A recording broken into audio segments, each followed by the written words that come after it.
온 이스라엘의 제사장들과 레위 사람들이 그들의 모든 지방에서부터 르호보암에게 돌아오되 레위 사람들이 자기들의 마을들과 산업을 떠나 유다와 예루살렘에 이르렀으니 이는 여로보암과 그의 아들들이 그들을 해임하여 여호와께 제사장의 직분을 행하지 못하게 하고 여로보암이 여러 산당과 순념소 우상과 자기가 만든 송아지 우상을 위하여 친히 제사장들을 세웁니다.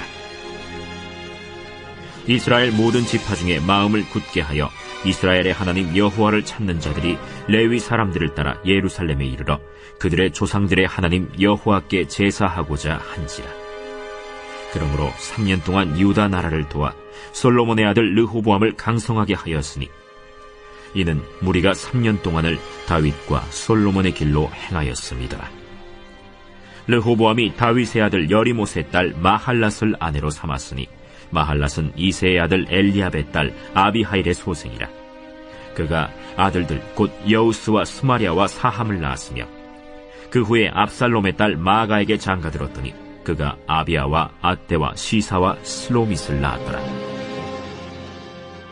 르호보암은 아내 18명과 첩 60명을 거느려 아들 28명과 딸 60명을 낳았으나 압살롬의 딸 마아가를 모든 처첩보다 더 사랑하여 르호보암은 마아가의 아들 아비아를 후계자로 세웠으니 이는 그의 형제들 가운데 지도자로 삼아 왕으로 세우고자 함이었더라. 르호보암이 지혜롭게 행하여 그의 모든 아들을 유다와 베냐민의 온 땅 모든 견고한 성읍에 흩어 살게 하고 양식을 후히 주고 아내를 많이 구하여 주었더라. 여러분 혹시 어벤져스라는 히어로 무비를 아십니까? 이게 특별한 능력을 가진 영웅들의 이야기인데요. 제가 얼마 전에 이 영화를 다시 보다가 그동안 보지 못했던 새로운 관점을 보게 된 거예요. 그게 뭐냐? 이 영화에 영웅이 나오는데 그런데 영웅의 존재가 스토리가 되려면 반드시 있어야 되는 게 뭐겠습니까? 그 반대편에 사악한 악당이 있어야 되는 거예요. 그런데 우리가 눈여겨볼 부분은 이겁니다. 자, 영화에 선한 역할을 하는 영웅이 있고 나쁜 짓만 골라하는 악당이 있는데 우리가 이 선과 악의 구도에 대해서 우리가 바라는 세상의 구도가 뭡니까? 영웅이 악당보다 힘이 센 거예요. 그래서 싸움이 있을 때마다 악당은 패배하고 정의 구현이 이루어지는 겁니다. 그런데 제가 어느 날 보게 된 이 영화의 구도가 뭔지 아세요? 어김없이 영웅보다 악당이 훨씬 세요. 물론 짜잘한 부하들을 만나면 그것들이야 영웅이 이기죠. 그런데 모든 악을 조종하는 대장이 나타나잖아요. 그러면 그 어떤 영웅도 그 악당을 이기지 못해요. 그래서 영화에 반드시 등장하는 구도가 뭔지 아십니까? 악당은 혼자서도 다 이길 수 있으니까 늘 혼자 나타나요. 그리고 혼자 싸워요. 그런데 영웅은 그 악당을 혼자 이길 수 없기 때문에 반드시 다른 사람들과 힘을 합치고 팀을 결성해요. 그런데 이 영웅들도요, 나보다 센 악당을 만나기 전까지는 다 따로 놀아요. 내가 잘났다는 거죠.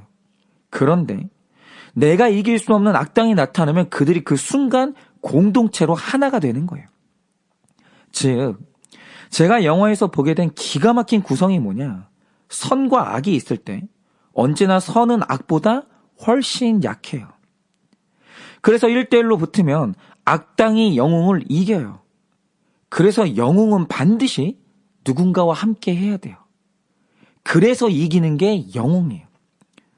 그런데 제가 가만히 생각을 해보니까 이게 이 세상의 섭리더라고요. 우리가 창세기를 보면요.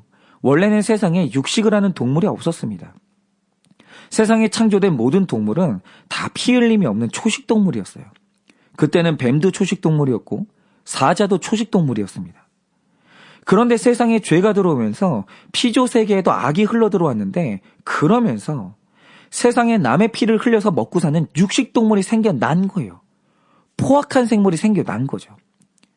그래서 지금 하나님께서 자기 방어를 위해서 이 불가피하게 육식을 허락하긴 했지만 생명을 죽이는 육식 자체는 애초에 하나님의 계획이 아니었다라는 거죠. 그래서 보면 남의 생명을 해하지 않는 보다 평화로운 초식동물이 있고 피를 흘려서 생계를 유지하는 이 포악한 육식동물이 있어요. 이게 선과 악의 구도라고 하죠. 그런데 둘 중에 언제나 힘이 센 쪽이 어딘지 아십니까? 보다 포악한 쪽이 선한 쪽보다 언제나 힘이 세요. 언제나. 그런데 가만히 자연세계를 보면 센 놈들의 특징과 약한 놈들의 특징이 뚜렷한데 그게 뭐죠? 강한 놈들은 언제나 혼자 다녀요. 공동체가 없습니다. 여러분, 밀림의 왕이 사자인데 그 중에서도 숫사자는 싸우면 절대로 지지 않는 이 밀림의 강자거든요. 그런데 이 숫사자의 특징이 뭔지 아십니까? 짝짓기를 할 때면 모를까? 평소에 무리를 지어서 다니는 일이 없다라는 거예요. 여러분, 숫사자는요, 외톨이에요. 공동체가 없습니다. 그런데 동물의 왕국을 보면 이 초식 동물들의 특징이 뭡니까? 정말 거대한 공동체가 함께 다닌다는 거예요. 여러분, 세상에 외롭게 혼자 다니는 초식 동물은 존재하지 않아요. 왜입니까? 약하거든요. 그런데 약하면 필연적으로 따라오는 능력이 뭔가? 힘을 합치는 거예요. 여러분, 이건 사람도 마찬가지입니다. 어떤 가정을 가보면 가족 각자가 연약함이 있고 고난이 있는 집들이 있어요. 그런데 그 약한 가정들의 특징이 뭐냐? 그렇게 가족이 끈끈하고 가족이라는 공동체를 소중하게 생각해요. 그런데 또 어떤 가정을 가보면 가족 한 사람 한 사람들이 다 잘났고 다들 자기의 경제적인 힘을 가지고 있어요. 그러면 그 가정은요, 특징이 뭐냐? 가족이 있는데도 불구하고 전부 다 따로 놀아요. 아빠 따로 놀고 엄마 따로 놀고 자녀들이요, 다 따로 놀아요. 그래서 제가 이걸 보면서 그동안 풀리지 않았던 영적 사실 하나가 풀린 거예요. 그게 뭐냐? 이 성경의 내용으로 추정해보면 이 사탄이라고 하는 100% 순수한 악이 우리가 창조되기 이전부터 하나님께 버림받아 쫓겨났다라는 거죠. 그런데 제가 궁금한 건 이거예요. 자, 이미 사탄은 정죄를 받았고 하나님은 그를 용서하실 마음이 전혀 없습니다. 그러면 이 세상이 창조되기 전부터 소멸시키면 되잖아요.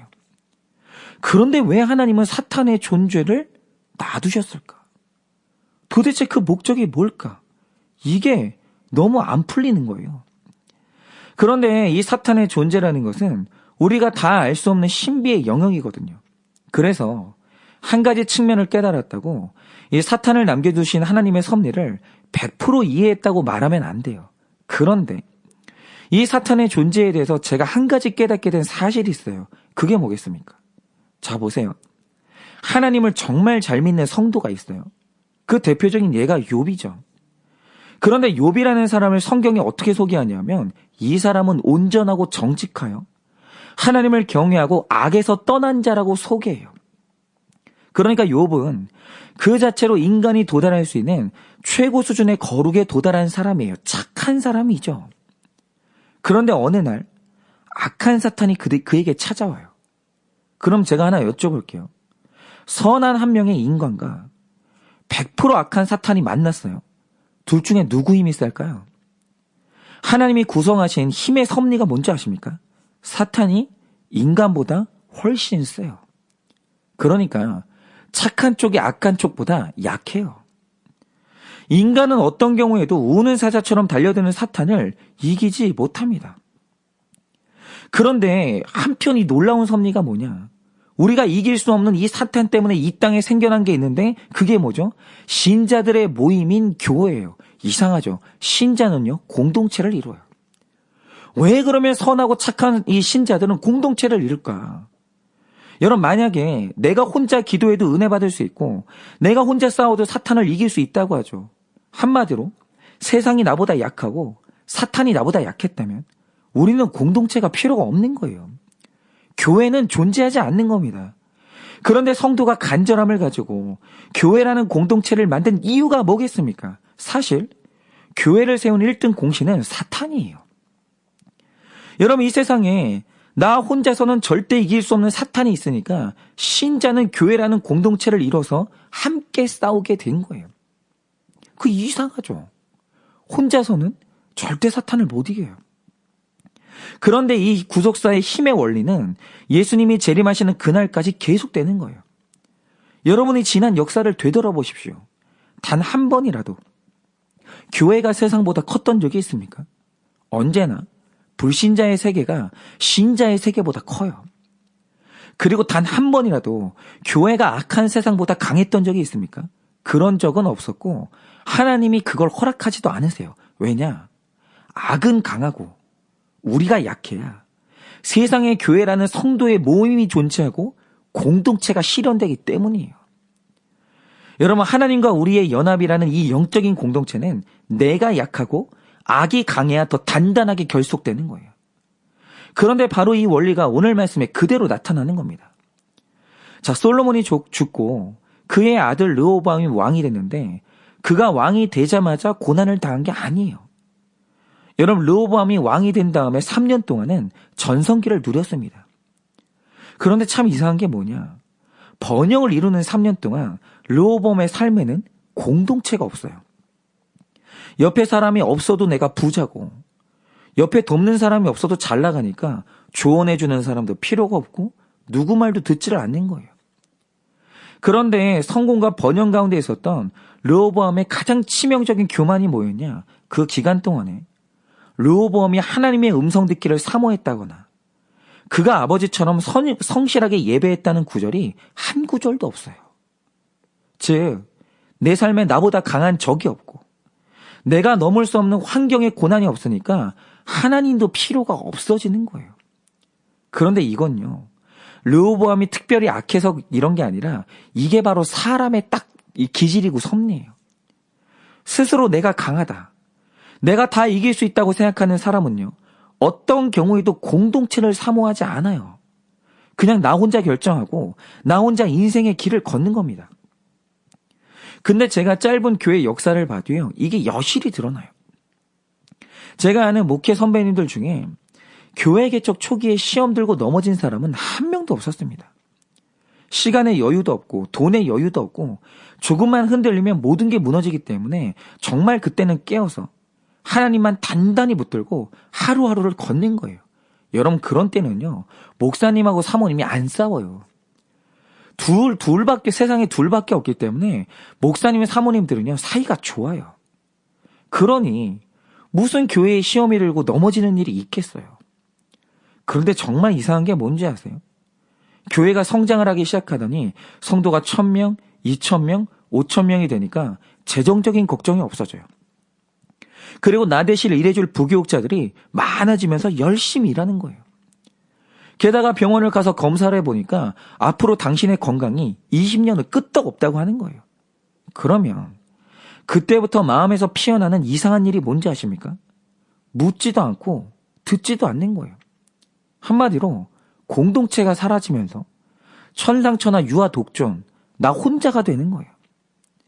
그런데 이상한 게 뭐냐면 나 혼자가 되면요, 점점 사람이 육신의 것을 찾아다니면서 휴가 찾게 되고 쓸데없이 차 바꾸고 분수에 안 맞게 사례비를 올리다가 어느 날 어처구니 없는 실수를 하고 하루아침에 모든 걸 다 잃어버려요. 여러분, 이 세상에 나 혼자서 일어설 수 있는 사람은 없거든요.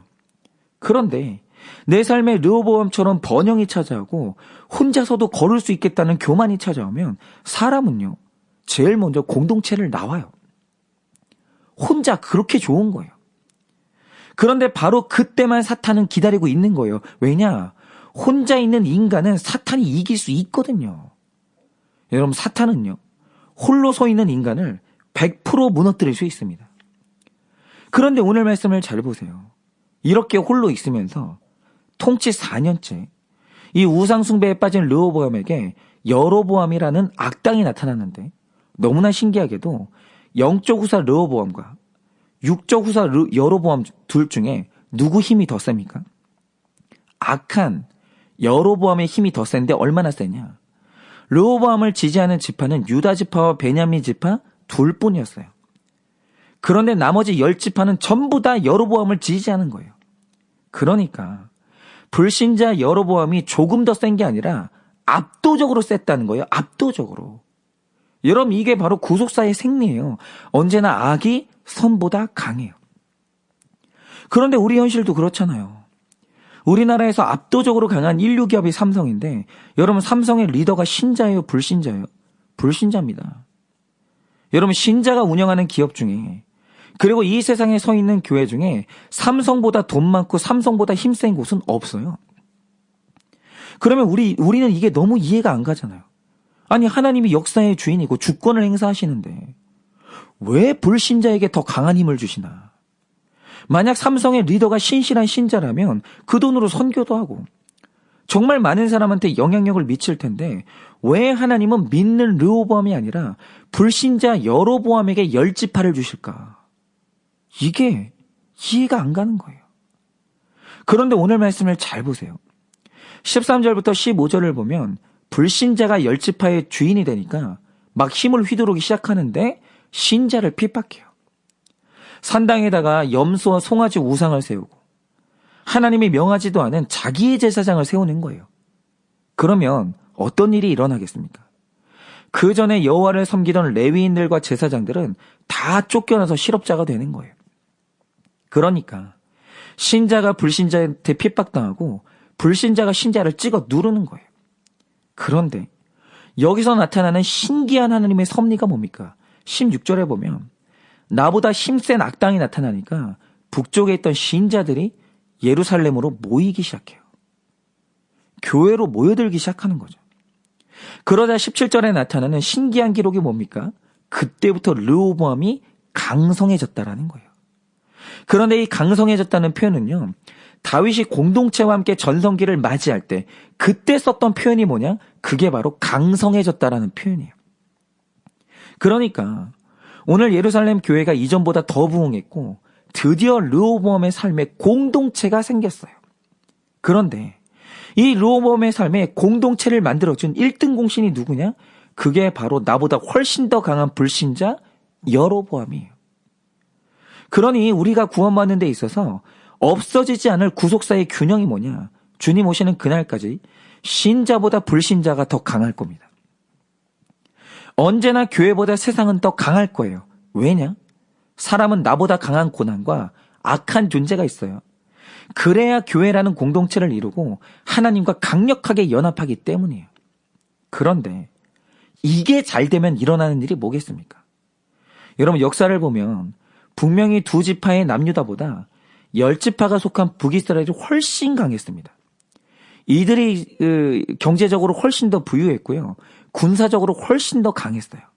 그런데 둘 중에 먼저 멸망한 나라가 어디죠? 훨씬 더 강했던 북이스라엘이에요. 왜죠? 강한 북쪽이 하나님과 멀어지자 그 순간 사탄이 그 나라를 삼킨 거예요. 여러분 하나님이 없는 사람은 사탄이 너무 쉽게 넘어뜨려요. 그래서 오늘 말씀이 말하는 게 뭡니까? 분명히 르호보암의 나라는 규모가 작아지고 나보다 더 강한 상대가 불신자예요. 그런데 하나님은 말씀하시길 르호보암이 약해져서 강성해졌다라고 합니다. 왜냐? 그가 약해진 덕분에 하나님과 연합하게 됐거든요. 그런데 하나님하고만 연합하면 사탄은 그를 넘어뜨릴 수가 없는 거예요. 그래서 성경은 르호보암을 향해서 강성해졌다라고 하는 겁니다. 여러분 왜 세상보다 교회가 약한지, 왜 불신자보다 신자가 가난하고 약한지 이해가 안 되시는 분들이 있으십니까? 그런데 한번 뒤돌아보세요. 바로 나의 그 약함 때문에 오늘 내가 교회 공동체 안으로 들어왔고 내가 그래서 하나님을 찾은 거예요. 그래서 그 약함은요, 하나님의 섭리고 축복이에요. 나의 약함이 없었고 사탄의 강함이 없었으면 이 땅에 교회는 없는 거예요. 그러니 오늘 내가 내 힘으로 이길 수 없는 대적을 만나고 내가 넘을 수 없는 인생의 파도를 만나셨다면 공동체로 돌아오고 하나님과 연합하라는 은혜인 줄 알아 다시 돌아오시기를 바랍니다. 그때 하나님께서 우리 각자의 삶을 다시 강성하게 하시고 은혜를 주실 줄을 믿습니다.